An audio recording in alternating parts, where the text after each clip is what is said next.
if the stories are true. If there really was a woman who brought down Edric Hollow with 70 head of cattle and a Winchester rifle. If she really never missed a shot, not even from horseback at full gallop. If the legends about Steady-Eye Sarah are real or just whiskey talk that grew taller with every telling. I tell them this: I was there. My name is Ridge Halvers. 25 years ago I was foreman of Split Pine Ranch, working for a quiet widow named Aris Vale. Good woman, kept to herself mostly, ran 200 head of prime Wyoming beef on 1,500 acres of the prettiest grassland you ever saw. I thought I knew her. Thought she was just another ranch wife trying to hold things together after her husband passed. Thought maybe I was there to help keep the wolves at bay. Men like Edric Hollow who saw a woman alone and figured she'd be easy pickings. I was wrong about all of it. See what I didn't know. What nobody in 3 counties knew, except maybe a handful of old show folks, was that the quiet widow pouring my morning coffee had once stood before 10,000 people and split playing cards with bullets. That she'd ridden with Buffalo Bill himself. That her name, her real name, had once been shouted from New York to San Francisco. Steady-Eye Sarah, the woman who never missed. I found out the hard way. We all did. Edric Hollow most of all. You want to know what really happened that summer of 1880, when a cattle drive turned into a war, when a widow became a legend all over again? Pull up a chair. I'll tell you true. But I warn you, the truth is stranger and more beautiful than any legend could be. I remember because the meadowlarks started singing in March, a full month ahead of normal. Their bright calls carried across the grasslands every morning when I walked from the bunkhouse to the main ranch. Sweet sound, the kind that makes you think the world might be a gentle place after all. I was wrong about that too. Split Pine Ranch sat in a natural basin sheltered by low hills on 3 sides. The Bighorn Mountains rose up to the west, their peaks still white with snow even as the valley turned green. A spring-fed creek cut through the property, cold and clear. Best water in the territory. That's what made the land valuable. That's what made it worth killing for. Though I didn't know that yet either. Mrs. Vale Aris, though I didn't call her that then, usually had coffee ready by the time I reached the main house. She'd stand on the porch in a simple cotton dress, her dark hair pulled back practical, watching the sunrise paint the eastern sky gold and pink. She was 42 that spring, slender, weathered by Wyoming wind and sun. Fine lines framed her eyes, not from age so much as from squinting at distant horizons. Her hands were strong from ranch work. Her voice was quiet but carried authority when she gave instructions. Nothing about her suggested danger.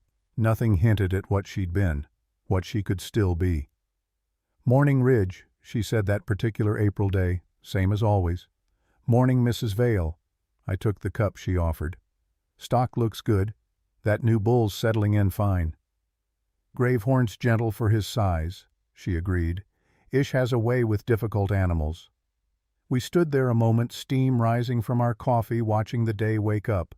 Peaceful, ordinary, the kind of morning you don't think to remember because it feels like all the others.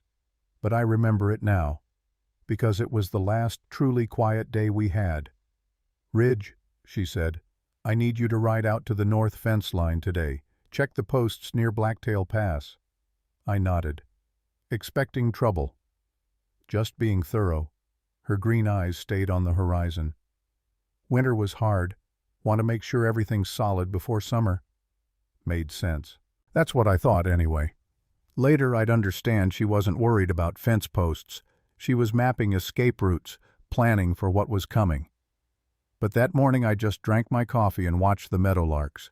I was in the back storage room looking for spare leather strapping. The place was cluttered with 12 years of accumulated ranch supplies.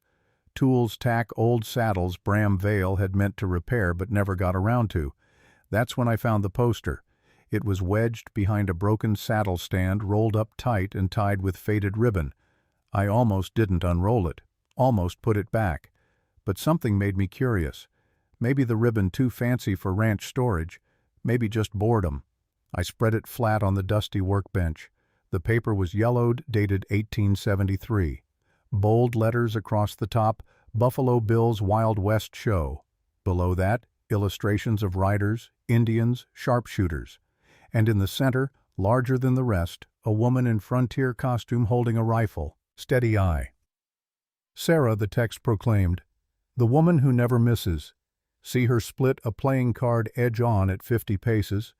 Watch her extinguish candle flames with bullets. Marvel as she strikes moving targets from horseback at full gallop. I stared at the illustration. The woman's face was younger, smoother. Her hair was styled different, more theatrical. But the eyes were the same. That calm, measuring gaze I'd seen 1,000 times across the breakfast table. Green eyes that didn't blink when they looked at you. My hands went cold. I rolled the poster back up carefully, tied the ribbon exactly as I'd found it, put it back behind the saddle stand. I didn't mention it to anyone. Not Ish or Raoul, the other hands. Not Mrs. Vale herself, but I started watching her different after that. The way she walked, balanced, centered like a dancer or a fighter. Every step deliberate. The way she held things. Coffee cup, pitchfork, Winchester rifle, all with the same easy competence. Nothing wasted, nothing uncertain. The way she looked at distances. Squinting sometimes at far ridges, her lips moving slightly like she was calculating numbers I couldn't see. And the Winchester, always close, leaning by the door, propped in the barn, lying on the porch rail. She said it was for rattlesnakes and coyotes. Every rancher kept a rifle handy, but most ranchers didn't keep theirs cleaned and oiled with the care you'd give a newborn. One evening I watched her from the barn door as she stood on the porch in the fading light. A hawk circled overhead, probably hunting field mice. She tracked it with her eyes, her body shifting subtly, unconsciously, like she was lining up a shot she'd never take. The hawk was 400 yards up if it was a foot, and she was following it like she could touch it. Bram Vale had been dead 4 months when I found that poster. I'd worked for him 5 years before that. Good man Bram. Gentle, honest, maybe a little too trusting for frontier country. He treated his hands fair, paid on time, never asked more than he'd do himself. He died in January during the worst blizzard anyone could remember. Went out to check the north fence line, same section Mrs. Vale had sent me to that April morning. They said he got turned around in the whiteout. Said he stumbled into a ravine. The official word was hunting accident, a stray bullet from some fool shooting at shadows in the storm. But Bram didn't hunt, never carried anything but a working rifle for predators. And he knew that land like his own hands. We found him 3 days after the storm cleared, shot clean through the back. The bullet had gone straight through his heart. Quick death, merciful folks said. Mrs. Vale didn't cry at the funeral. She stood straight and dry-eyed while the preacher talked about God's mysterious ways. She thanked the neighbors for coming. She shook hands with Sheriff Calder Ricks when he offered the official condolences. I stood back by the cemetery fence watching her, thinking she was in shock, thinking grief would hit her later in private. Now I wonder if what I saw wasn't shock at all, if it was cold, clear certainty, if she already knew what I'd only learn later. That Bram Vale wasn't killed by weather or accident or mystery. He was murdered, executed by a man who wanted his land and thought a widow would be easier to break than a husband. The warnings started in late April. Anal Rick rode in first, his gray beard dusty from hard travel. He owned Broken Wheel Ranch 20 miles west. Good neighbor, solid man. He'd helped Bram with roundup more times than I could count. But he looked worried when he dismounted that morning. Aris, he said. He was one of the few who called her by her first name. Need to talk to you about this cattle drive you're planning. We were in the yard. Mrs. Vale had been working with Gravehorn, the big longhorn bull. She handed the lead rope to Ish and walked over, wiping her hands on her skirt. What about it? She asked. Wilson's outfit got hit last week. Thunder Canyon, right where the trail narrows. Lost 60 head and 2 men. Mrs. Vale's expression didn't change. Hollow's gang. Who else? Anal spat into the dirt. Edric Hollow's running 15 men now, maybe more. They're hitting every small drive headed for Cheyenne, taking stock or burning it. Either way, the small ranchers lose. And Sheriff Ricks. Anal laughed bitter. Sheriff says he's short on men. Can't patrol every trail. Funny thing though, he's wearing a new silver pocket watch. Looks a lot like one Hollow carries. Mrs. Vale nodded slowly. No surprise in her face, like she'd known this was coming. "How many armed men can you spare for the drive?" she asked. "Me and 3 hands," Anil said. "But Aris, that's not enough. Hollow's got professional guns. Former cavalry, some of them. They know how to hit hard and disappear." "Then we'll need to be smarter than hard," she said simply. Anil studied her. "Bram ever tell you about Hollow's offer, the one that came a week before he died?" I hadn't heard this. I stepped closer, listening. "He told me," Mrs. Vale said quietly, "Hollow offered to buy Split Pine for 1/5 of its value. When Bram refused, Hollow said he'd regret it. And then Bram turned up dead in a blizzard." Anil's voice was flat. "You see the pattern?" "I see it." She looked past him toward the mountains. "That's why I'm not selling. That's why I'm driving these cattle to market myself. Split Pine reaches Cheyenne, gets fair price, and Edric Hollow learns that not every widow folds." Anil shook his head slowly. "You're braver than most, Aris. Or maybe you've got more faith in that Winchester than is wise." Something flickered in her eyes then, almost like amusement. "Faith has nothing to do with it," she said. 2 days later the stranger arrived. Woman, actually. Mid-30s, traveling alone. Unusual enough to draw attention. She rode a decent horse and wore Eastern clothes that marked her as out of place. Not quite city fancy, but not frontier practical either. She asked for Mrs. Vale by name. I brought her to the house. Mrs. Vale came out onto the porch and I saw something I'd never seen before. Aris Vale surprised. Not much. Just a slight widening of the eyes, a fractional hesitation. But for a woman who moved through the world like she had every step planned, 3 moves ahead, it was shocking. "Niella," Mrs. Vale said. "It's been a long time." 12 years, the woman Niella replied. Her voice was educated Eastern. "I wasn't sure I'd find you. You vanished pretty completely." "That was the idea." Mrs. Vale gestured toward the house.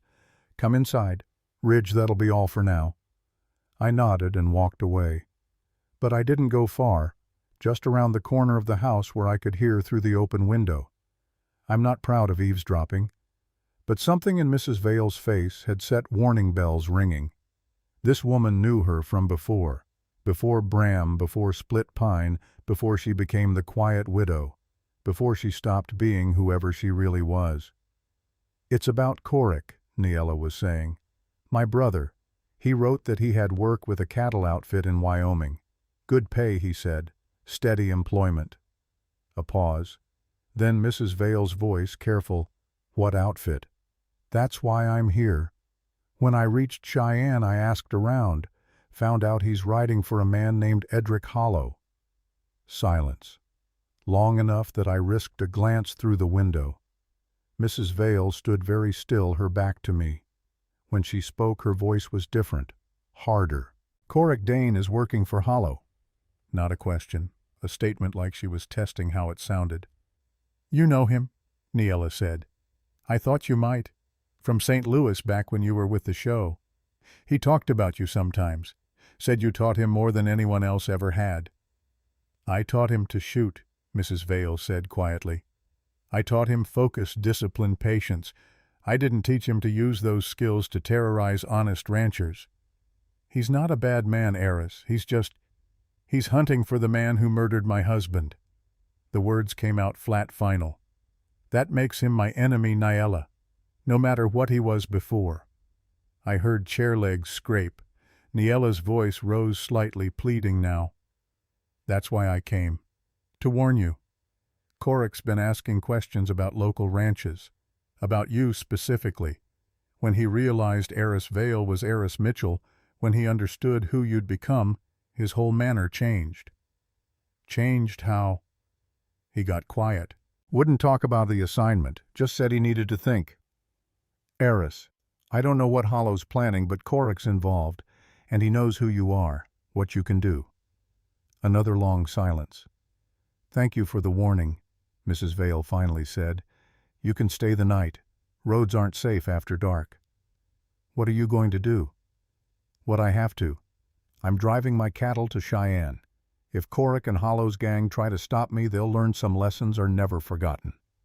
That evening I found Mrs. Vale in the barn. She was alone with Ashfall Bram's black stallion. The horse was magnificent, powerful, temperamental, barely rideable for most men. Bram had gentled him through patience and time. After Bram died, nobody could get near Ashfall for weeks, except Mrs. Vale. She stood with the stallion now, one hand on his neck, speaking too softly for me to hear. The barn was dim, lit only by a single lantern. Shadows moved across the walls. I cleared my throat. She turned calm as always. "Ridge, something you need." "Ma'am, I couldn't help but overhear some of what that woman said." "No point lying about it." "About Hollow planning something. About this man Corrick." She nodded slowly. "You're wondering if we should postpone the drive." "I'm wondering if we should call it off entirely," I said. "Sell local, take the loss, wait for better times." "There won't be better times." She turned back to Ashfall, stroking his muzzle. "Hollow's buying up every small outfit he can. The ones who won't sell, he drives out. By next year he'll own half the basin. The year after, all of it." "Maybe that's just how it goes," I said. "Big fish eat small fish." "No." Her voice had steel in it now. "That's how it goes when good people give up. When they decide fighting isn't worth the cost." She looked at me then. Really looked with those green eyes that seemed to see right through to your backbone. "Bram built this ranch from nothing. 16 years of work. He treated the land right, treated his people right, believed in doing things honest. Then Edric Hollow decided he wanted Split Pines water rights, and when Bram wouldn't sell Hollow, had him killed." I stared. "You know that for certain?"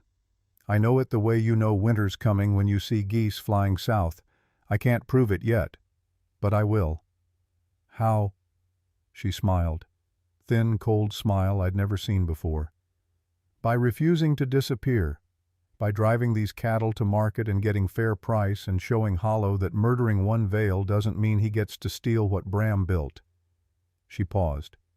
"And if Hollow sends his men to stop me, they're going to learn I'm not the helpless widow they're expecting." Something in her tone made my skin prickle.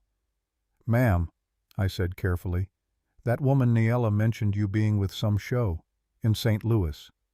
"Buffalo Bill's Wild West," she said. No hesitation, like she'd been waiting for me to ask. 7 years, 1866 to 1873. "Doing what?" "Shooting." She said it simple, like saying cooking or sewing.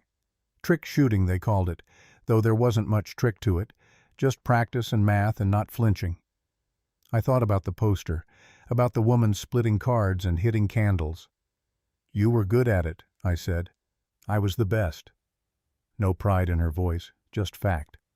"That's why Buffalo Bill paid me more than anyone except his lead riders. That's why newspapers from Boston to San Francisco wrote about Steady Eye Sarah." Steady Eye Sarah. Hearing her say the name out loud made it real in a way the poster hadn't. "Why'd you quit?" I asked. "Because I met Bram at a Chicago exhibition. Because he looked at me like I was a person, not a spectacle. Because he asked if I wanted to build something quiet and lasting instead of living for applause." She turned back to Ashfall. "I chose the quiet life.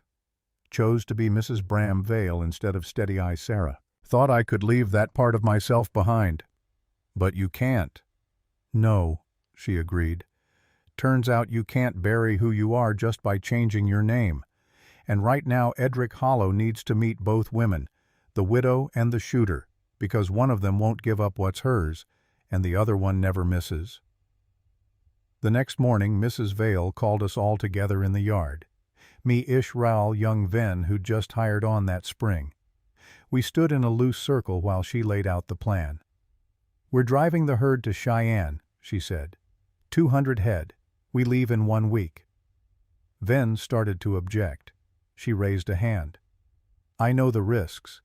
Hollow's gang is hitting drives. I know that. But we're not doing this the way others have. We're going to be smarter." She unrolled a map on the porch rail. Old hand-drawn showing terrain most ranchers avoided. "Thunder Canyon is where they've hit the last 3 drives," she said. "That's the main route. Wide trail, good water, easy travel. Also the perfect ambush point." "So we avoid it," I said. "Partly. Ridge, you'll take 100 head and most of the hands along the eastern route. Make noise, raise dust, look like the main drive. Draw attention." "And you?" Ish asked. "I'll take the other 100 through the northern hills, Blacktail Pass and the old routes nobody uses anymore. Harder ground, but I know it. We'll bypass Thunder Canyon entirely and meet up with Ridge's group north of Carter's Crossing." It was a good plan, smart tactics, the kind of thing a military mind would devise, not a rancher. "What about Hollow's scouts?" Ral asked. "They'll spot us splitting the herd." "Let them," Mrs. Vale said. "Let them report back that we're dividing our strength. Let them think we're making it easier for them." She folded the map. Her jaw was set, her eyes hard. "Hollow's been picking off small outfits because he thinks we're weak and scattered. Time to show him different. Time to prove that backbone matters more than numbers." None of us spoke for a moment. Then Ish nodded. "I'm in," he said. "Bram was good to me, good to my family. I won't let his dream die without a fight." Ral and Ven agreed. All eyes turned to me. I thought about the poster in the storage room, about Steady Eye Sarah, about the cold certainty in Mrs. Vale's voice when she said, "I never miss." I thought about Bram, who'd trusted me, who'd made me foreman because he said I had good judgment. And I thought about the guilt I carried, the secret I hadn't told anyone, that I was supposed to ride with Bram that January day, that I'd been too drunk from the night before, that he'd gone alone to check those fence lines because I couldn't drag myself out of bed, that if I'd been there maybe he'd still be alive. "I'm in," I said. Mrs. Vale smiled. First genuine smile I'd seen since Bram died. "Then we start preparing tomorrow. I want every rifle cleaned, every horse checked, every rope inspected. We're not just driving cattle. We're making a statement." She looked at each of us in turn.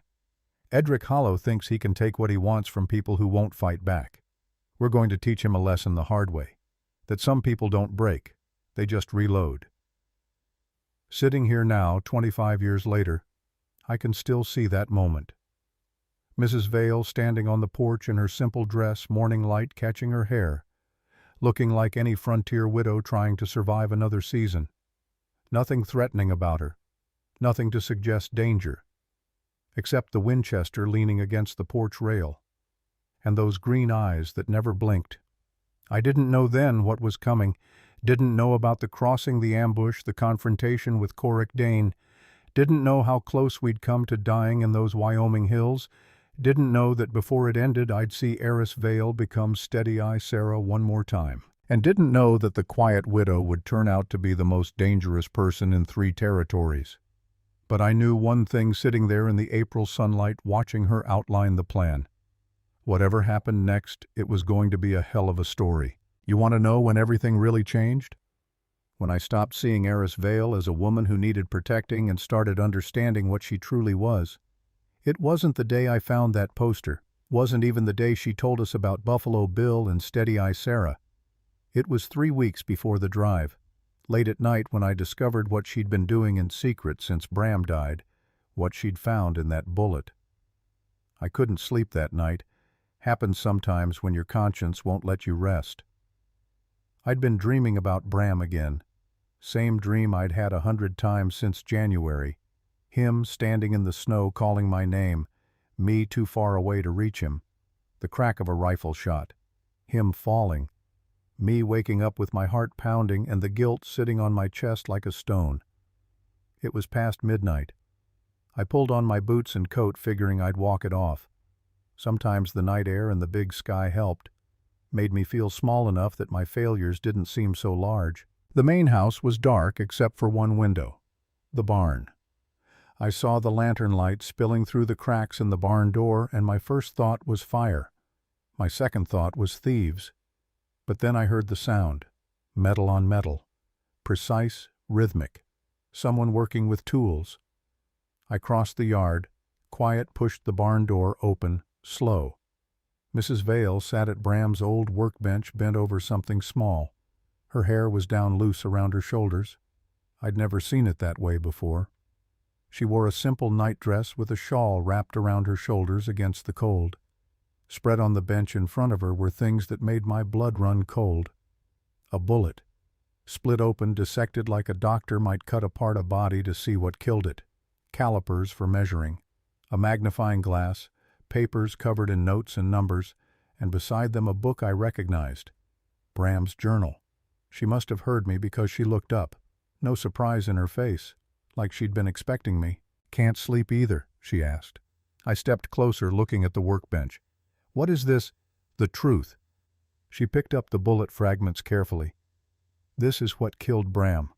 My throat went tight. "The bullet that I pulled out of his body myself." "Yes."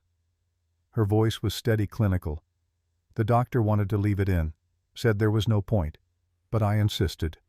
She held it under the lantern light. Even split apart, I could see it had been a clean piece of work. Well-made ammunition. "Winchester .44-40 caliber," she said. "Fired from at least 200 yards, judging by the deformation pattern. Maybe farther." "How can you tell?" "Because I've fired thousands of rounds in my life, Ridge. I know how bullets behave at different distances, how they tumble, how they fragment, how they carry." She set it down gently.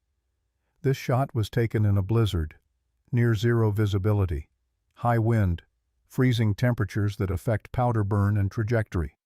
I stared at her. "You're saying—" "I'm saying this wasn't a hunting accident. This wasn't some fool shooting at shadows. This was a professional hit, executed by someone with military training and a scope-mounted rifle." The barn seemed to tilt around me. "You're sure?" "I'm certain." She opened Bram's journal, pointed to an entry dated 2 weeks before his death. "Read this." The handwriting was Bram's, neat, careful, like everything he did. "H came again today. Offer still the same 1/5 value for split pine. When I refused, he said I was being unreasonable, that men who can't see the future get left behind. There was something in his eyes when he said it, something cold. I told Aris tonight that if anything happens to me, it wasn't an accident. She told me I was being dramatic, but I don't think I am." My hands shook, holding the journal. "H. Hollow. Edric Hollow." She turned pages. "There are 6 more entries documenting his visits, his threats, his promises that things would be easier if Bram just sold out and moved on." "Why didn't you show this to Sheriff Ricks?" She laughed. Bitter, hard sound I'd never heard from her before. "Because Calder Ricks is on Hollow's payroll, has been for 2 years. You think a man living on a sheriff's salary can afford that silver watch, that new saddle, the renovations to his house?" I sat down heavy on a feed barrel. Everything I thought I knew about Bram's death was crumbling. "There's more," she said quietly. She pulled out a folded paper. "I found this tucked in the back of Bram's journal. Instructions, written the day before he died." I took it. The handwriting was shakier, like Bram had written it in a hurry, or in fear. "My dearest Aris, if you're reading this, I'm gone. I want you to know I love you more than life. You made me happier than I deserved. But I also need you to know if I die unexpectedly, it's not God's will or bad luck. Edric Hollow made it clear last week that I had one more chance to sell, that men who didn't cooperate had unfortunate accidents. I'm not selling, which means I need you to be ready. There's a sealed envelope in my desk. Names, dates, every threat Hollow made. If I'm found dead, give it to Federal Marshal Daniel Wright in Cheyenne. Not Ricks, not local law. Federal. Promise me. And Aris, don't let them take Split Pine. Don't let them win. You're stronger than you think you are. Stronger than I ever told you. I'm sorry I asked you to bury who you were. If I'm gone, maybe you can be her again. Maybe you need to be. All my love, Bram." I read it twice, then a third time. When I finally looked up, Mrs. Vale was watching me with eyes that held more pain than I'd ever seen in another human being. "He knew," I whispered.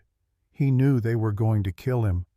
He knew, and he went out anyway, alone, in a blizzard." Her voice cracked just slightly.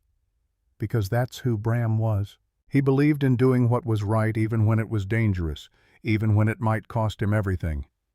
Why didn't he run? Why didn't you both just leave?" "Because running would mean Hollow won, would mean giving up everything Bram built, everything we built together." She stood, walked to the barn door, looked out at the dark ranch. And because Bram believed the law would protect us eventually, that justice existed if you just waited long enough. "And you?" I asked. "What do you believe?" She turned back. In the lantern light she looked different, harder, like the widow had peeled away to reveal something forged in fire underneath.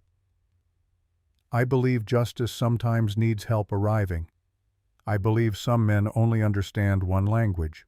And I believe," she paused, her jaw tight, "I believe Bram deserves better than having his murder called an accident while his killer walks free and tries to steal his legacy." Silence filled the barn, just the sound of wind outside and horses shifting in their stalls. "That's why you're driving the cattle yourself," I said, understanding finally clicking into place. "Not because you need the money, because you need to prove Hollow can't break you." "Partly. Also because—" She picked up another paper from the workbench. A receipt. "I hired a private investigator in Denver. Former Pinkerton man. He tracked the ammunition. Winchester .44-40 with custom loading. Only 3 sources in the territory carry it. One of them supplies Hollow's ranch exclusively. That's evidence. It's a thread, not proof, but enough to start building a case." She gathered the papers, the bullet fragments, all of it. "I'm meeting with Marshal Wright when we reach Cheyenne, giving him everything. Bram's journal, the bullet, the ammunition records, witness statements I've been collecting. Hollow will know you're coming for him. Hollow already knows." She smiled that cold smile again. "Why do you think he's so eager to stop this drive? It's not about the cattle. It's about silencing me before I reach federal law with evidence." The weight of it settled over me like a heavy blanket. This wasn't just a cattle drive. It was a widow walking into enemy territory, daring them to try stopping her, using herself as bait to draw out the men who murdered her husband. It was either the bravest thing I'd ever heard or the most suicidal. "Mrs. Vale," I started. "Aris," she said. "If we're going into this together, you should call me Aris." "Aris." I tried it out. Felt strange on my tongue. "This is dangerous, more dangerous than you're letting on." "I know. You could die." "I could." She looked at me directly. "Is that going to stop you from riding with me?" And there it was. The question I'd been avoiding since this whole thing started, because the truth was sitting in my gut like poison. Had been since January. "I should have been there," I said. The words came out rough, dragged from somewhere deep. "The day Bram died. I was supposed to ride with him." Aris went very still. "What?" "I was supposed to check the north fence with him that morning. That was the plan. But I—" Shame burned my throat. I'd been drinking the night before. Not a lot. Just enough. I was sick that morning. Told Bram I couldn't ride. He said he'd go alone. I couldn't look at her. Couldn't bear to see the accusation in her eyes.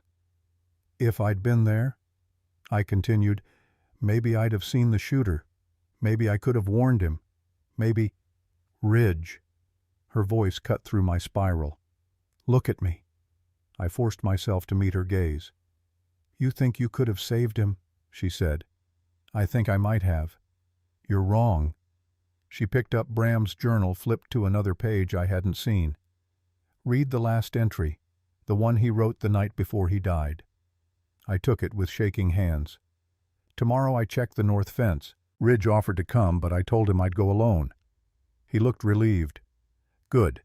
I need him here to look after Aris if something happens. The north fence is where they'll make their move if they're going to. I know it. I can feel it. But if Ridge is there, they'll kill him too. 1 dead man is a hunting accident. 2 is murder harder to explain. I won't let Ridge die for my stubbornness. Tomorrow I go alone. God willing, I'm wrong about all of this, but if I'm right, at least Ridge will survive to help Aris after." The words blurred. I read them again, not believing. "He protected you," Aris said softly. "He knew it was a trap, and he walked into it anyway. Alone, because he didn't want you dying with him." "I didn't know," I whispered. "Neither did I. Not until I read that entry 3 weeks ago." She took the journal back gently. You've been carrying guilt for something that wasn't your fault. Bram chose to go alone to save your life. If you'd been there, you'd both be dead, and I'd have lost 2 good men instead of 1. The relief hit me like a physical blow. I put my head in my hands, fighting tears I hadn't let myself cry since the funeral. He saved me, I said. He did. And now you can honor that by helping me finish what he started. She put a hand on my shoulder, strong grip steady, by making sure his death meant something, by proving Hollow can't just murder his way to power. I looked up at her. This woman I'd thought I knew, this widow who turned out to be a legendary sharpshooter, this quiet rancher who was actually a warrior preparing for battle. I'm with you, I said. Whatever it takes. I owe Bram that much. You don't owe him anything. He'd say so himself. She smiled, sad and true. But I'm glad you're with me anyway. We're going to need every advantage we can get. She told me something else that night. Something I didn't understand the significance of until much later. The man who shot Bram, she said as we were putting away the evidence. He's good. Professional level. I know because I've studied the bullet pattern, the conditions, the distance. This wasn't luck. This was training. Military to cavalry scout, maybe sniper. She closed Bram's journal carefully. The kind of skills I used to teach. That's when she told me about Corrick Dane. Not everything, I wouldn't learn all of it until later. But enough. About how she'd met him in St. Louis in 1873 during the Wild West show. How he'd been a young cavalry scout assigned as liaison to the show. How he'd watched her practice one day and asked if she'd teach him. He had natural talent, she said, her voice distant with memory. Raw ability that just needed refinement. I showed him stance, breathing, how to read wind and distance. He absorbed everything like a sponge. And now he works for Hollow. Now he works for the man who killed my husband. Using skills I helped sharpen. The bitterness in her voice was sharp enough to cut. That's the real irony, Ridge. I taught Corrick to shoot because he said he wanted to do good, to protect people. And now he's using those same lessons to threaten and intimidate on behalf of a murderer.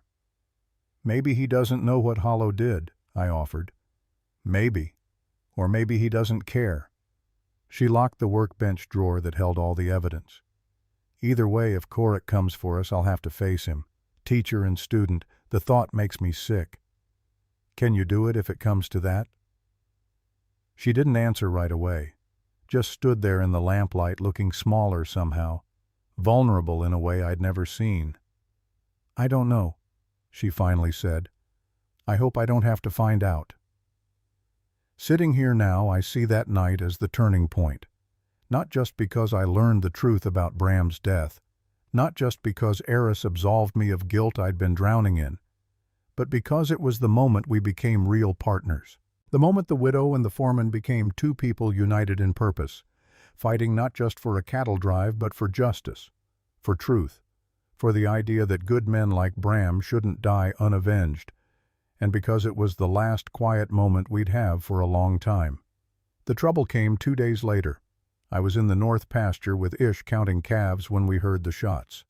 Not close, but not far either. Coming from Broken Wheel Ranch, Anal Rick's place 20 miles west. We rode hard. By the time we got there, it was over. 3 of Anel's barns were burning. His main house showed bullet holes in the walls. Anal himself sat on the porch steps, bloody rag pressed to his shoulder. Hollow's men, he said when we reached him. 8 of them. Came just after dawn. Aris arrived minutes later riding Ashfall hard. She dismounted smooth, went straight to Anal. How bad? She asked, checking his wound. Through and through. I'll live. He winced as she probed the injury. They wanted to send you a message, Aris. Made that clear. What message? That if you try to drive your cattle, you'll end up like me. Or worse. He gestured to the burning barns. They took 60 head, burned the rest of my winter hay, said this is what happens to people who don't cooperate with progress. I scanned the property, saw the destruction, the casual cruelty of it. This wasn't about theft. This was about terror, about making examples. Did you see who led them? Aris asked. Anal nodded slowly. One man hung back from the others, didn't participate in the burning, just watched. Young fellow, maybe mid-30s. Called him Dane. Aris went very still. Corrick Dane. That's the name. Anal studied her face. You know him? I did. Once. She looked toward the smoke rising from the barns. Where'd they go? North, toward the old Wilson mining claim. They've got a camp there, I think, using it as a base. Aris's jaw tightened. I saw her calculating, planning. Then she made a decision. Ridge, get Anal to the doctor. Ish, ride back to Split Pine, tell everyone we moved the drive up. Tomorrow morning, not next week. Tomorrow, I protested. We're not ready. We're ready enough. Hollow just showed his hand. He's not waiting for us to come to him. He's making the first move. She swung back onto Ashfall. Which means we need to move before he set his full trap. Where are you going? Anal called after her. She reined Ashfall around. In the morning light, with smoke rising behind her, and that cold certainty in her eyes, she looked like something out of legend. Not a widow, not a rancher, a warrior. To let Corrick Dane know I'm coming, she said, and to remind him of some lessons he seems to have forgotten.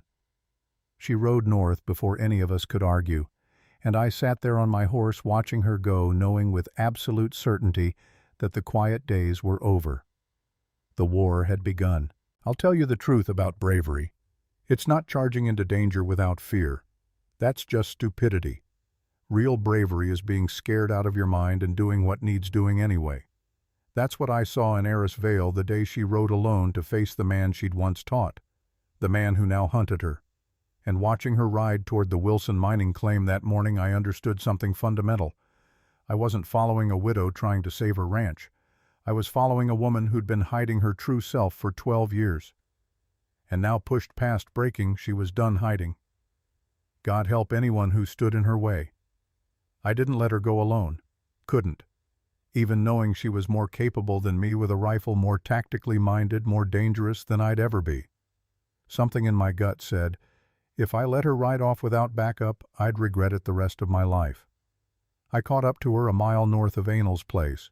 She heard me coming, of course she did, and reined Ashfall around. The black stallion danced sideways, eager for speed. I told you to get Anal to the doctor, she said. Ish can handle that. I pulled my horse alongside. You're not doing this alone. Ridge, no arguments. You can court-martial me later. I checked my rifle, made sure the action was smooth. Besides, you might need a witness, someone to tell the story true if things go bad. She looked at me for a long moment. Then something in her face softened. Not much, just enough. Stay behind me, she said. If shooting starts, you get to cover and stay there. Understood? Yes, ma'am.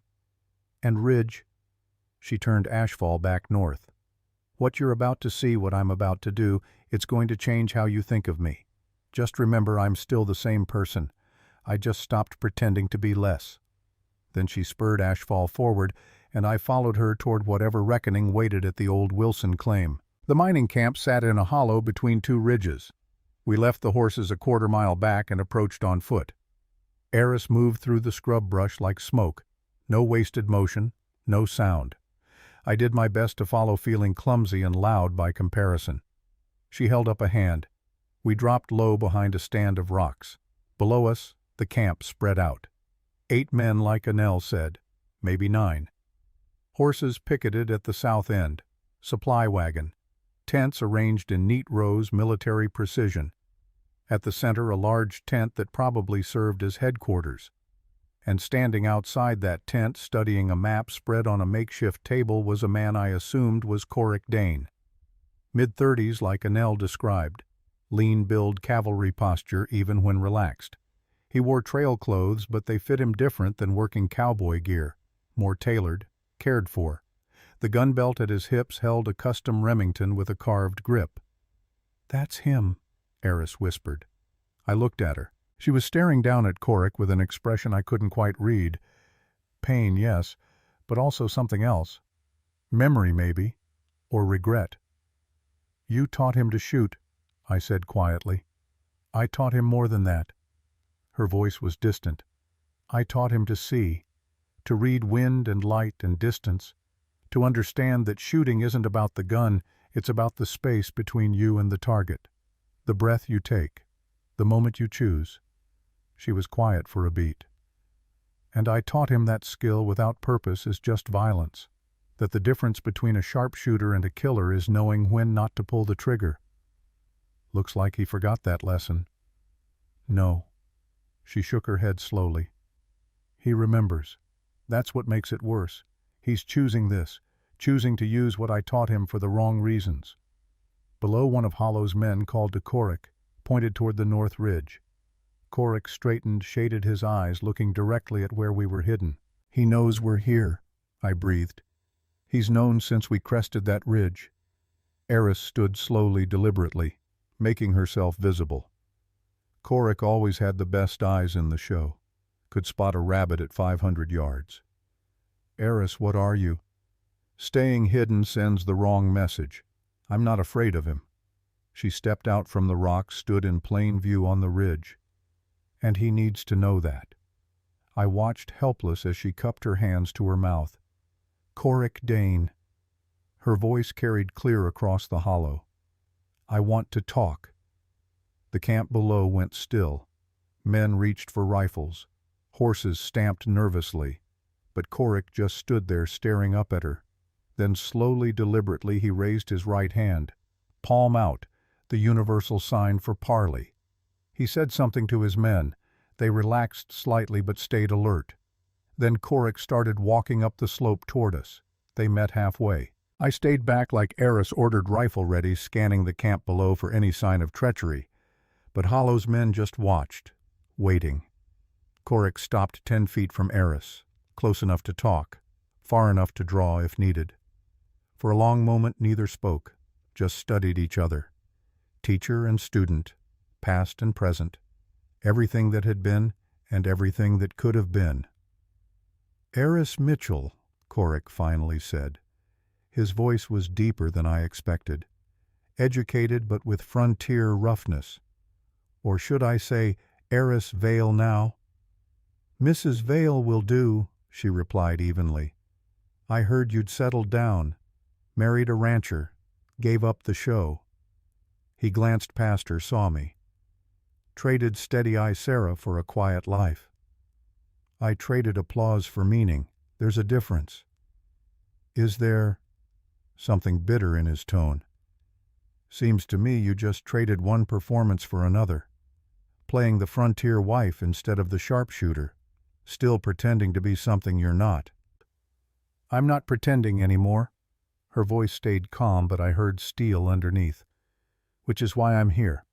To tell you face to face I'm driving my cattle to Cheyenne. If you or Hollow's men try to stop me, you're going to remember exactly what I'm capable of. Korik smiled. Sad smile, no humor in it. You think I forgot? He gestured to the Remington at his hip. I still have the gun you helped me pick out. St. Louis, 1873. Remember, you said the grip needed to fit my hand like it belonged there. I remember. Something flickered in her eyes. I remember a young man who wanted to make a difference, who talked about using his skills to protect people, to build something good. People change. No, people choose. She stepped closer. You chose to work for Edric Hollow, a man who murders honest ranchers, who terrorizes families, who burned Anal Rick's barns this morning just to send a message. I didn't burn anything. You watched it happen. That's the same as pulling the trigger. Her voice hardened. My husband is dead, Korik, shot in the back by one of Hollow's men, and now you're helping that same man try to steal everything Bram built. Korik flinched, just slightly, but I saw it. I didn't know about your husband, he said quietly. I'm sorry, Aris. Sorry doesn't bring him back. She held his gaze. And it doesn't change what's coming.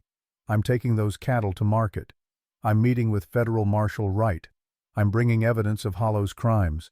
And when Hollow ends up in prison or on a gallows, everyone who rode with him will answer for it too. That's a threat. That's a fact. She paused. But it's also a choice. For you. Walk away now, Korik. Tonight. Ride out and don't look back. You can still choose to be the man you wanted to be when you were 24. For just a moment I thought he might actually do it. Might turn around and leave. The conflict was plain on his face. Then he shook his head. Hollow pays well, pays regular, and in this territory that's hard to find. So it's about money. It's about survival. His jaw tightened. Not all of us got to marry rich and retire from the show Aris. Some of us had to keep working, keep scraping, take whatever jobs came along. Even if those jobs mean hurting innocent people. Even then. He stepped back, hand drifting toward his gun, not threatening, just ready. I'll tell you what I told Hollow. I'll do this job because that's what I'm paid for, but I won't enjoy it. And I'll give you one courtesy, one warning. What's that? Turn around, go home, sell to Hollow for whatever he'll pay. Because if you drive those cattle, he's not going to just steal them. He's going to make an example, and I won't be able to protect you. I don't need your protection, Aris said quietly. I never did. You just didn't understand that back then.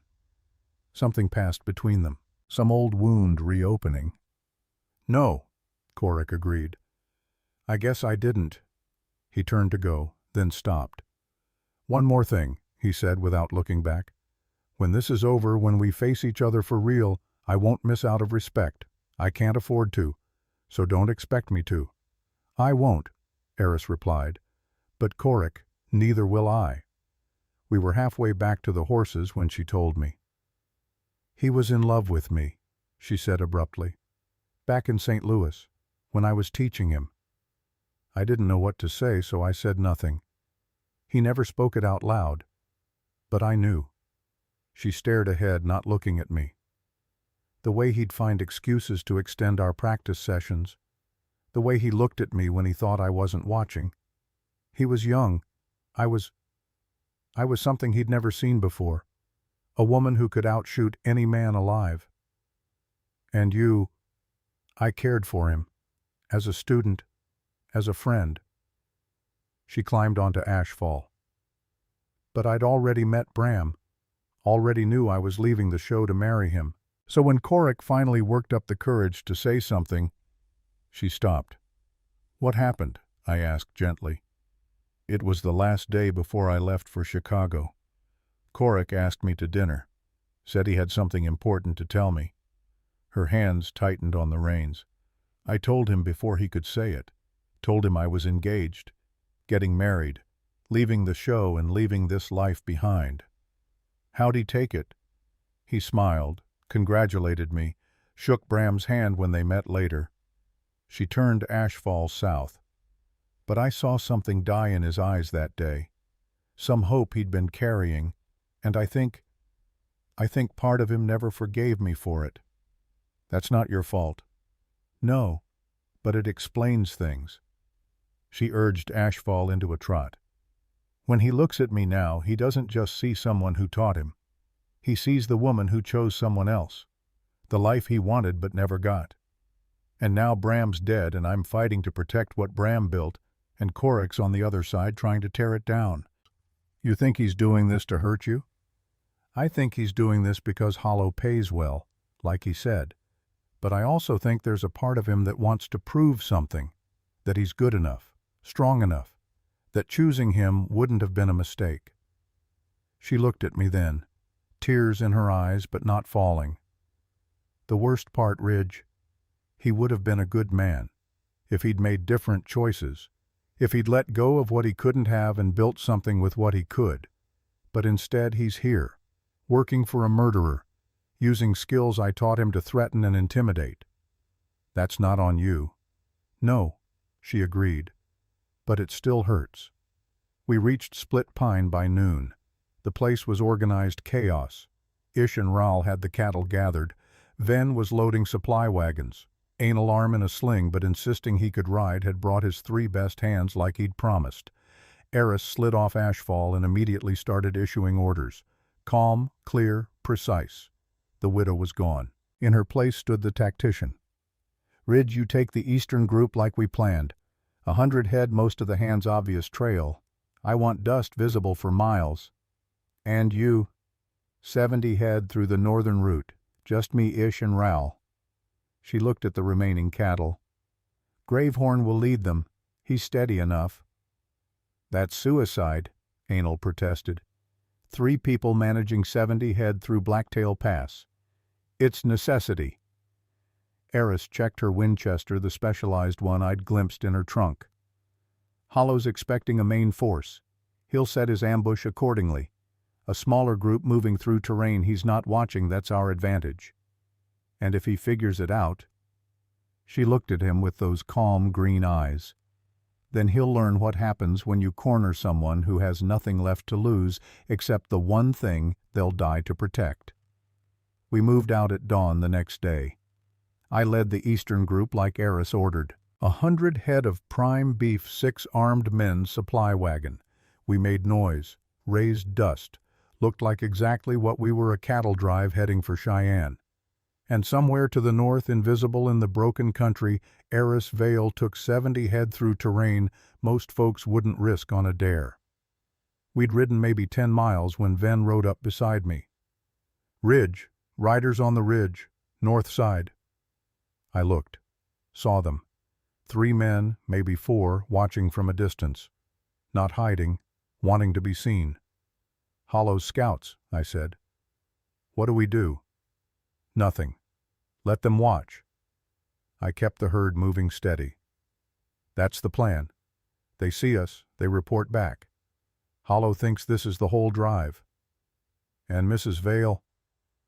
I thought about her riding Ashfall through the high country, about the Winchester across her saddle, about the cold certainty in her voice when she'd said, "I never miss."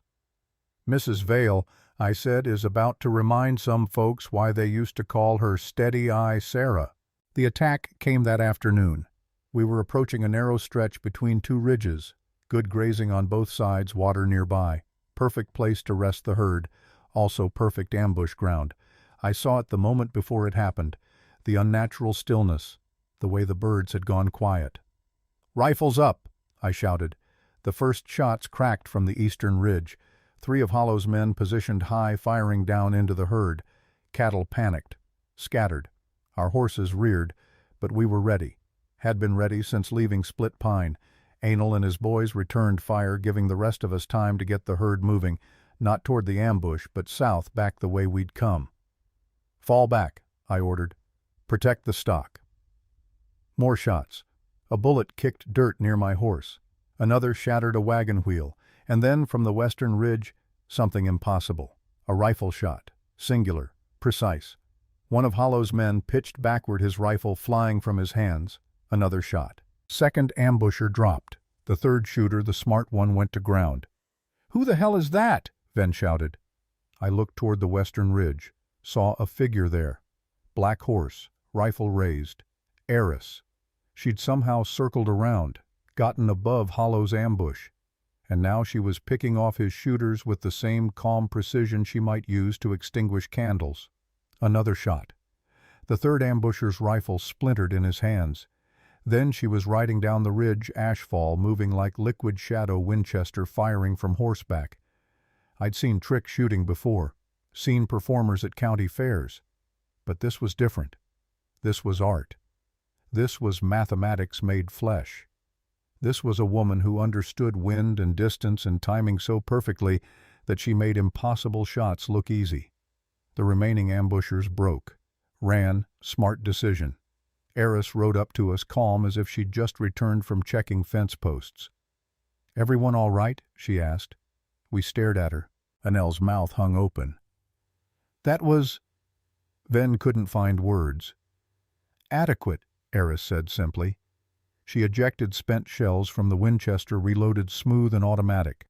"Ridge, get the herd settled. We've got maybe an hour before Hollow realizes his scouts are missing and sends more." "Where's your group?" I managed to ask. "The 70 head. Safe. 2 ridges north, hidden in a box canyon I found last spring. Ish and Ral are with them." She looked toward the north. "But Hollow knows now. Knows we're not just running. knows someone's shooting back, and he knows it's accurate. Will he come himself? He will. Her jaw set hard. Because this isn't about cattle anymore. It's about pride. About proving no woman, no widow can defy Edric Hollow and live. Thunder rumbled in the distance. A storm building. Aris looked up at the darkening sky. Good, she said. Rain will cover our tracks, make it harder for them to follow. Aris, I said carefully, those shots you just made, from horseback, at that distance, that's not something normal people can do. She looked at me, something fierce and free in her eyes that I'd never seen before. I'm not normal people, Ridge. I never was. I just pretended for 12 years. She smiled. Time to stop pretending. Then she wheeled Ashfall around and rode north back toward her hidden herd. And I sat there on my horse watching her disappear into the gathering storm, finally understanding what Bram must have seen when he met her. Not a woman who needed taming, not a wild thing that needed civilizing, but a force of nature that had agreed temporarily to hold still. And now unleashed, there was no stopping her. That night, word reached us through a rider from town. Edric Hollow himself was coming, not sending men, coming personally, with 20 riders, the full force of his operation. He's making it final, Anil said when we heard. This is his declaration. Beat us here, make an example, and every small rancher in the territory folds. How long do we have? I asked the messenger. They ride at dawn. You'll see them by noon tomorrow. I looked north toward where Aris had hidden her cattle, toward where she was even now probably planning 3 moves ahead. Ride to Mrs. Vale, I told the messenger. Tell her Hollow's coming with everything he's got. What should I tell her you're going to do? I checked my rifle, made sure every round was loaded. Tell her, I said, that we're going to do exactly what she'd do. Stand our ground, protect what's ours, and remind Edric Hollow that some things are worth fighting for. The messenger rode off, and I looked at the men around me. Good men. Scared, yes, but not running. Tomorrow, I said, we find out if justice means anything in this territory, if a woman with a rifle and a righteous cause can stand against money and power and corruption. You think she can do it? Ven asked. I thought about Aris, about Steady-Eye Sarah, about 12 years of hiding followed by this sudden, brilliant resurrection. I think, I said, that Edric Hollow just made the worst mistake of his life. What's that? He's hunting a woman who never misses. Thunder rolled overhead. The storm was coming, and with it the reckoning. The storm hit just before dawn. Not the gentle rain we'd hoped for. A full Wyoming fury wind that bent the grass, flat rain that fell sideways, thunder that shook the ground. The kind of storm that makes you think the world might be ending. Perfect weather for a war. I found Aris at first light. She'd brought her group down from the North Canyon, combined the herds. All 170 head together now. No more hiding. No more splitting forces. What changed? I asked, shouting over the wind. The plan. She was checking Ashfall's cinches, her hair plastered to her face by rain. Hollow's bringing everything he's got, so we do the same. One herd, one stand, one chance. Where? She pointed east. Through the rain I could barely make out a narrow gap between 2 ridges. Carter's Crossing. The old ford where the river ran fast and mean. We push them through there, she said. Get them across before Hollow arrives. Once we're on the far side, we're 6 miles from Cheyenne. Federal jurisdiction. Hollow can't touch us. Can we make it? If we move now, if we're lucky. She swung onto Ashfall. And if I can buy us enough time. How? She pulled out her Winchester, the special one with the scope I'd only glimpsed before. By reminding Edric Hollow that some people are more dangerous than he ever imagined. We moved the herd through the storm. Gravehorn led steady as a ship in rough water. The other cattle followed, trusting his calm. Ish and Ral worked the flanks. Anil and his boys rode drag, pushing stragglers. I rode beside Aris at the front. You should have stayed back, she said. Tried that once. Didn't work out well. I kept my eyes on the trail ahead. Not making that mistake again. She glanced at me. Something softened in her face. Bram would have liked you being here, she said quietly. He always said you were the best man he knew. He was wrong about that. No. She shook her head. He just knew something you're still learning. That being a good man isn't about never making mistakes. It's about how you act after you make them. Before I could respond, Ven came galloping up from the rear. Riders, he shouted, coming fast from the west. 20, maybe more. Aris's jaw tightened. How long? 10 minutes, maybe less. She looked ahead. Carter's Crossing was still 2 miles away. The herd was moving as fast as we dared push them, but it wasn't enough. We'd never make it before Hollow caught us. Ridge, Aris said, voice calm as Sunday morning. Take the herd. Push them hard. Get them across that ford no matter what. And you, I'll slow Hollow down. Aris, that's an order. She reined Ashfall to a stop. Get my cattle to safety. That's all that matters. She looked at me one more time. In her eyes I saw everything she wasn't saying, the gratitude, the trust, the knowledge that this might be goodbye. Then she wheeled Ashfall around and rode back toward the oncoming storm, toward 20 armed men, led by the man who'd murdered her husband. I'll tell you what bravery looks like. It looks like a widow on a black horse riding alone into impossible odds because she promised a dead man she wouldn't surrender his dream. That's what I saw when I turned back for one last glimpse before pushing the herd forward. Aris had taken position on a small rise overlooking the trail. High ground, good sight lines, the kind of tactical advantage a military mind would choose. Through the rain I saw her dismount, saw her kneel beside a boulder, saw her settle the Winchester against her shoulder with the ease of long practice. Then I turned back to the herd and did what she'd ordered. I got her cattle to safety. Edric Hollow came like thunder. I heard the shots start as we pushed the herd toward the crossing, not the rapid crack of panicked firing. Slow, methodical, precise. One shot, then another, each one separated by heartbeats, each one finding its mark. Later, Anel's youngest boy, who'd been riding rear guard and saw it all, told me what happened. Hollow's riders came in a wide line thinking to surround and overwhelm. Professional approach, cavalry tactics. But the first rider went down when his rifle exploded in his hands, shot clean through the breech. The second lost his horse, not killed, just disabled, a leg shot that made the animal stumble and throw its rider. The third had his hat blown off his head, warning shot showing she could have taken him if she'd wanted. They scattered, the boy said, eyes wide with awe. 20 men with rifles, and they scattered like quail because one woman was shooting, and they couldn't even see where she was through the rain. Hollow himself had pulled up, the boy said, stopped his horse and stared at that ridge where Aris knelt invisible in the storm. And then Hollow had done something that told me everything about the kind of man he was. He'd ordered his men to spread out and flank, not to retreat, not to reconsider, but to surround and kill.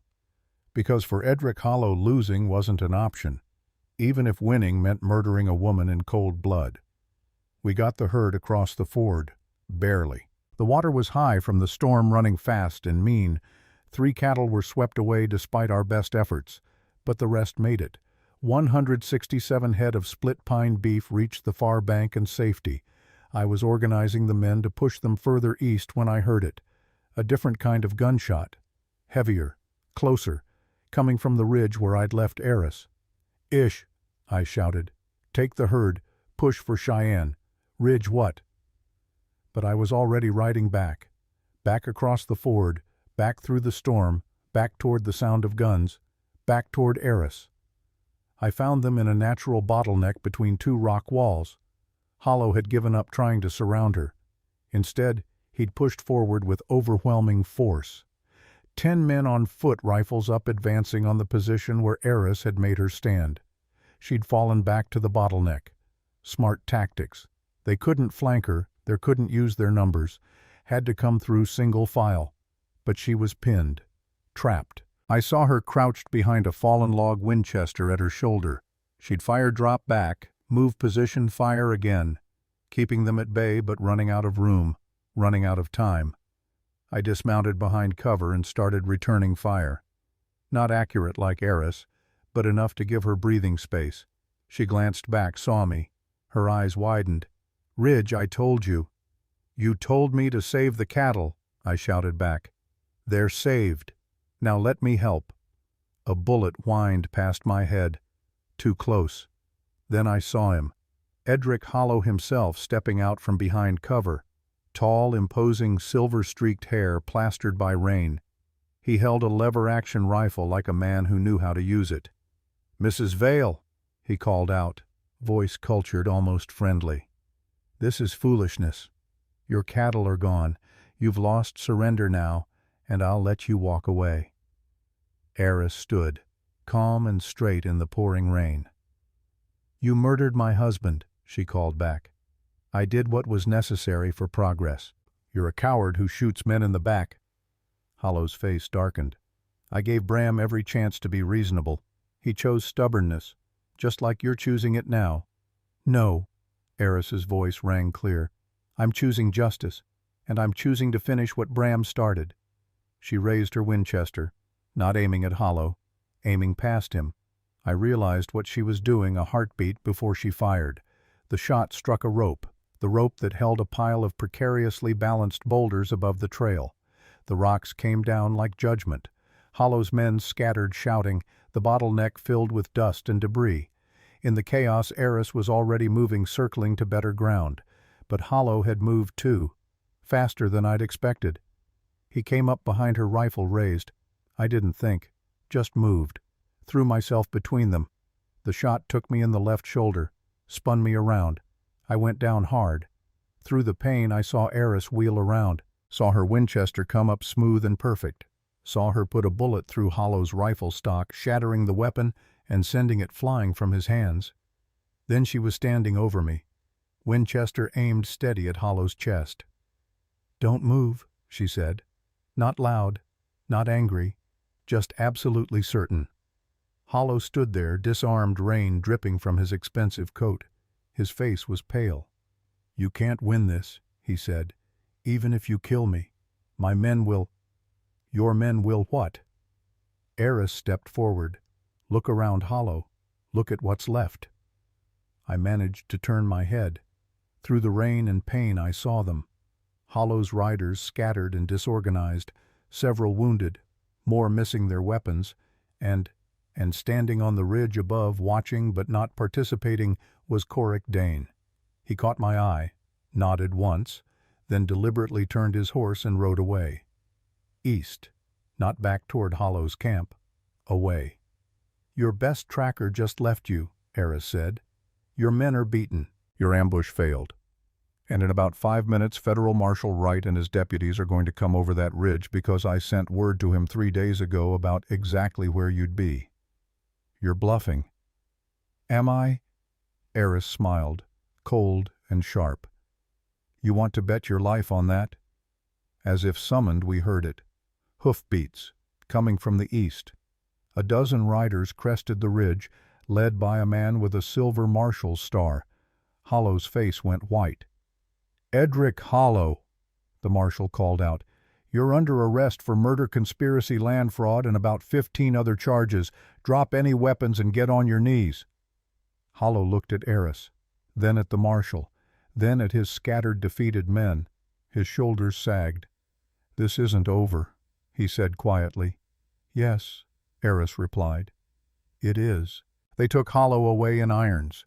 His men, too, those who hadn't run. Marshal Wright personally supervised making sure everything was documented. Federal case, no chance of local corruption interfering. A doctor tended my shoulder.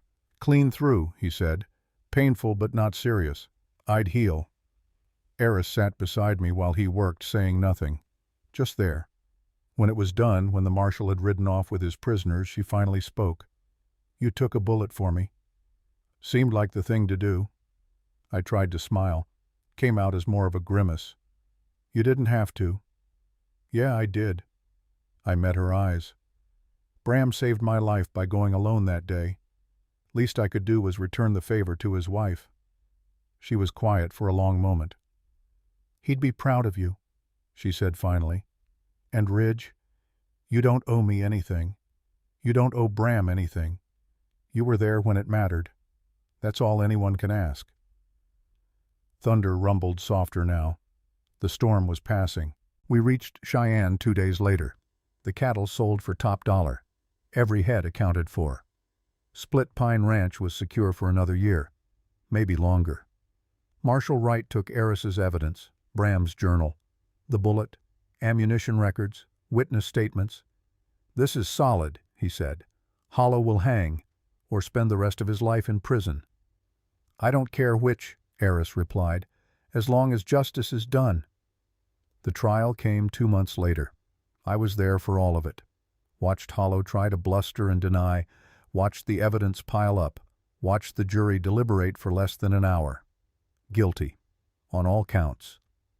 And on the third day of testimony, Corrick Dane walked into that courtroom and took the stand. He testified about Hollow's operations, about the ambushes he'd helped plan, about conversations he'd overheard regarding Bram's death. When it was done, when Hollow was sentenced to life in federal prison, Corrick found Aris outside the courthouse. I watched from a distance as they talked. Couldn't hear the words, but I saw them shake hands, saw Corrick tip his hat and walk away, saw Aris watch him go with something like sadness in her eyes. Later I asked her what he'd said, that he was sorry, that he was going to Montana to start over, that he hoped someday to be the man I thought he could be. "What did you say?" "That it's never too late to choose better, that the skills I taught him could still do good if he chose to use them that way." She paused. "And that I forgave him." "Did you mean it?" "I did." She looked at me. "Hate is exhausting, Ridge. I'm tired of carrying it. Better to let it go and move forward."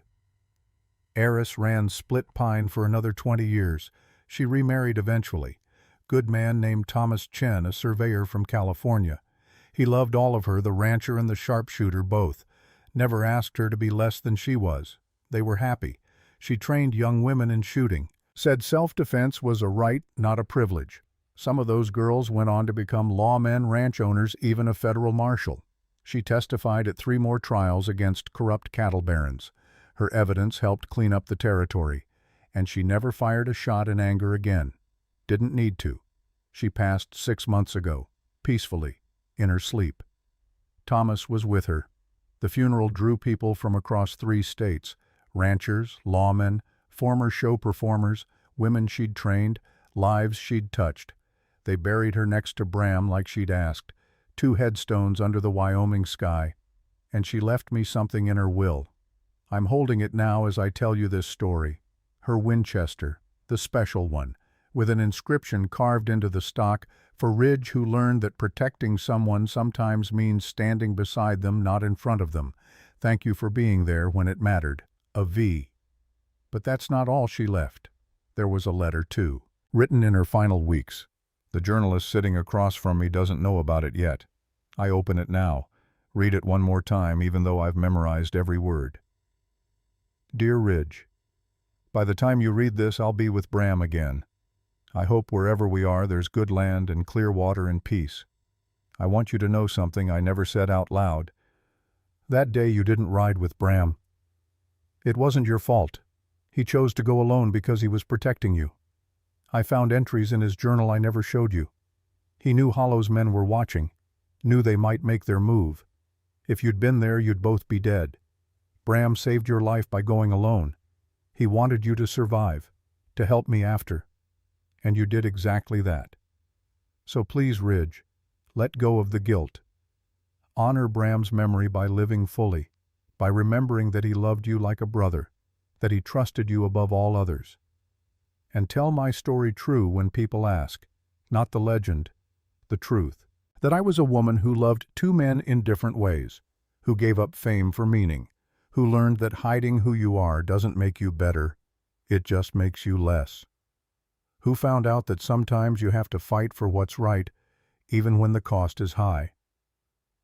Thank you for standing with me. Thank you for taking that bullet. Thank you for being exactly who Bram always said you were, the best man he knew. With love and gratitude, Aris. I fold the letter carefully, put it back in my pocket. Look at the journalist who's been listening to this whole story. That's what happened, I say. That's the truth about Steady-Eye Sarah and the widow who brought down Edric Hollow. And the lesson, the journalist asks, what did she teach you? I think about that for a long moment.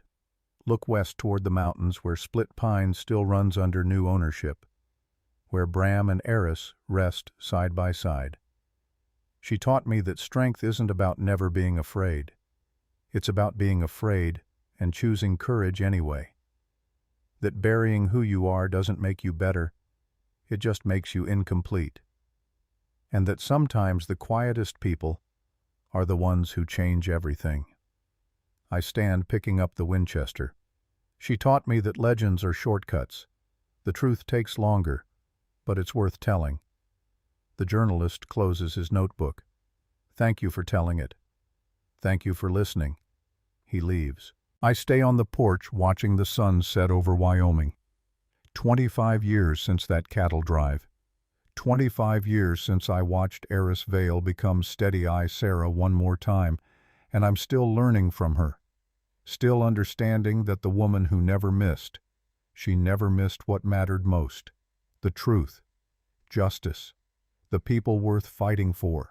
That's the truest shot of all. The wind picks up carrying the scent of rain. Somewhere out there on land, she helped keep free cattle graze peacefully. Families work ranches without fear. Young women practice shooting, learning they're stronger than anyone told them.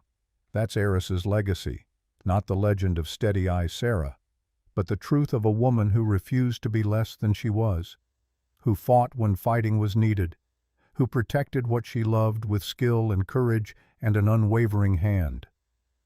I set the Winchester carefully against the porch rail, walk inside as twilight settles over the frontier, and I sleep well, for the first time in 25 years without the weight of guilt. Because Aris was right about one thing. Bram saved me that day in the snow, and I honored that gift by standing beside his wife when she needed me most. That's all any of us can do. Stand beside the people worth standing for, and never miss when it matters. The end.